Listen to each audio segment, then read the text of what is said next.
Sir, जिस दिन election हो रहा है बीजेपी बड़ा दिखाई दे रही है, कैसे देखते हैं? सबसे पहले तो भारतीय जनता पार्टी के लोगों को जीत मिली है, उन्हें बधाई, और आशा करता हूं कि जो जनादेश दिल्ली की जनता ने उन्हें दिया है उसकी वो प्रतिपूर्ति करेंगे।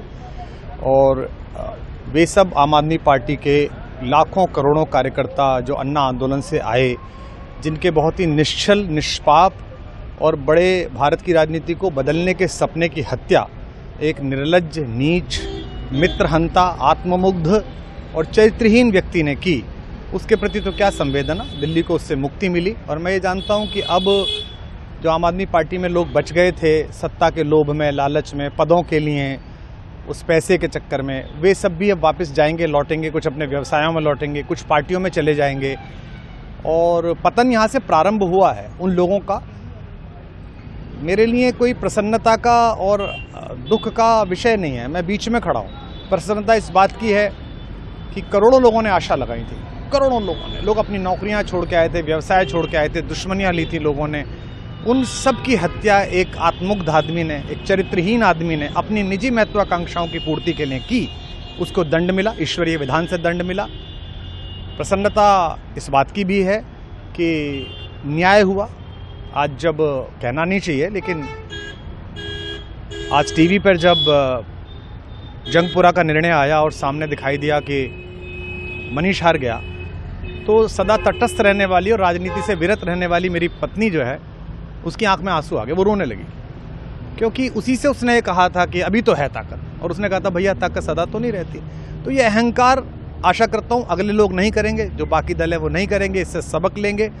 और दिल्ली के नागरिकों को मैं अच्छे शासन के लिए बधाई देता हूँ। अब भारतीय जनता पार्टी अपने नेतृत्व में सरकार बनाकर दिल्ली के जो दुख थे पिछले 10 वर्ष के, उन्हें दूर करे। और आम आदमी पार्टी के समस्त कार्यकर्ताओं को कहता हूँ कि आपने जिस किसी भी लोभ लालच में, सब कुछ जानते हुए एक ऐसे व्यक्ति के समर्थन में काम किया जिसने अपने मित्रों की पीठ में झुरा घोंपा, गुरु को धोखा दिया, अपने साथ कंधे से कंधा मिला के लड़ने वाली महिलाओं को अपने घर लाके पिटवाया, अपनी निजी सुख और साधन के लिए जनता का पैसा खर्च किया, अब उससे आशा लगानी छोड़ें, अब बाहर निकलें, अपना अपना जीवन देखें। मुझे राघवेंद्र सरकार राम की कृपा मिली, जिनका ये घर है, जिनकी कृपा से मैं यहाँ खड़ा हूँ। मुझ पर कृष्ण कृपा हुई कि मैं इस निर्लज्ज सर्कस से बाहर आ सका। मैं उन सब से भी अच्छे भविष्य की कामना करता हूँ कि वो कोई गंदगी ना फैलाएं कहीं भी, वो लौट जाएं अपने शिविरों में। जिस तरह माधव को, कृष्ण को दूत देखकर भी भरी सभा में अट्टहास करने वाला दुर्योधन जो ये कहता था, सुचिग्रम नैव दास्यामि बिना युद्धे न केशवः, बिना युद्ध के 5 गांव भी नहीं दूंगा, आज वो अपनी सीटों के लिए तरस रहा है।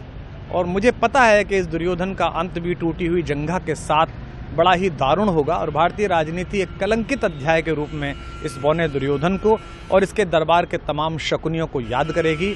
मैं उनकी मुक्ति की कामना करता हूं कि ईश्वर उन्हें इस दुख से बाहर निकाले, और समस्त लोगों को बधाई देता हूं कि चलिए अंततः न्याय हुआ। सर, बात करें दिल्ली के चुनाव या यूपी के उपचुनाव मिर्जापुर को लेकर, चुनाव आयोग पर तमाम तरह के आरोप लगाए जा रहे हैं। अखिलेश यादव ने कल कहा कि वहाँ उपचुनाव में मिलकर, ये राजनीतिक विषय है, इस पर मैं राजनीतिक कार्यकर्ता नहीं हूँ, तो इस पर मेरी टिप्पणी शोभनीय नहीं है, वो आपस में सब जाने। लेकिन दिल्ली के चुनावों को लेकर एक मिश्रित प्रतिक्रिया है।